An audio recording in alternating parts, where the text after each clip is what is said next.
This short video shows you how to raise invoices and take payments through the Okappy mobile app, streamlining the process of raising your invoices and collecting your payments. From within the mobile app, click on a job to view the job details. Please note that invoices can only be raised for jobs done for a customer. For iOS users, click the plus icon towards the top right of the screen. For Android, click the Okappy icon. Select Raise Invoice/Take Payment.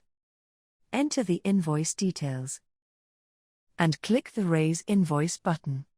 The Pay Invoice screen will appear, showing the invoice details. Click Pay Invoice. Enter the card details to process the payment. When you're ready, click the Pay button. Your payment will be processed.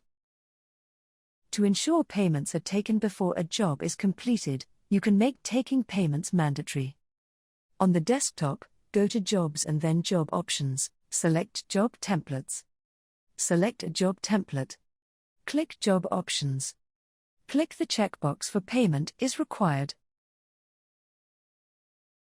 Don't forget to save your template. This will affect all new jobs created with that template.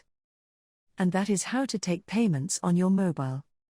For more information, check out our support articles. Thanks for watching.